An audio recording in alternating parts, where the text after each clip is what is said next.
दोस्तों, बिहार चुनाव 2025 की तैयारियां जोरों पर है। लेकिन चुनावी मैदान से पहले असली लड़ाई जो चल रही है वो है सीटों की। एनडीए हो या महागठबंधन, दोनों के लिए सीट शेयरिंग एक सिरदर्द बन गया है। तो क्या ये झगड़ा चुनाव से पहले ही गठबंधन तोड़ देगा या फिर सब कुछ बस रणनीति का हिस्सा है?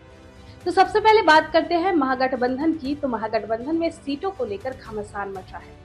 आरजेडी चाहती है कि 140 सीटें, वहीं कांग्रेस 70 सीटों पर अड़ी है। लेफ्ट पार्टियों की बात करें तो उनकी मांग है 30 से 50 सीटें, और वीआईपी के मुकेश सहनी तो 60 सीटें और डेप्यूटी सीएम पोस्ट तक मांग कर चुके हैं।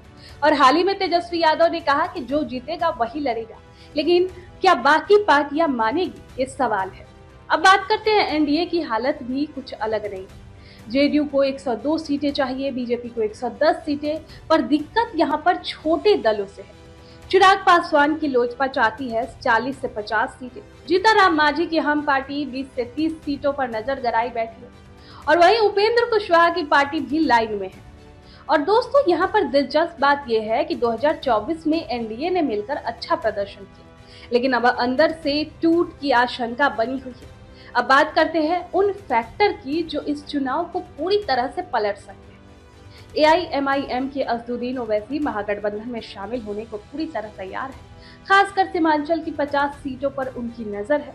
आप, हिंद सेना, इंडियन इनकलाब पार्टी जैसे छोटे दल कुछ सीटों पर वोट काट सकते हैं, खासकर शहरी और युवा वोट बैंक में। विपक्ष ने मतदाता सूची में गड़बड़ी का आरोप लगाया है। कहा जा रहा है कि दलित और अल्पसंख्यक वोटरों को हटाया जा रहा है, जिससे वोट बैंक पर सीधा असर पड़ रहा है, और दलित और छोटे दल इससे नाराज भी है। तो एनडीए में तकनीकी तौर पर अब भी नीतीश कुमार ही चेहरा है, लेकिन लोकसभा में नीतीश का कमजोर प्रदर्शन और भाजपा के अंदर खाने में मोदी फेस को आगे करने की चर्चा है। तो देखा जाए, बिहार की चुनाव असली लड़ाई मैदान में नहीं बल्कि कमरों के अंदर चल रही है। खैर, वो तो आने वाले वक्त में पता चलेगा कि आगे क्या होगा। क्या दोनों पार्टियां टूट जाएगी, महागठबंधन या एनडीए, दोनों में टूट आएगी, कोई पार्टी उनसे अलग होंगे, ये देखने वाली बात होगी। उससे पहले आपको ये खबर कैसी लगी, कमेंट बॉक्स में मुझे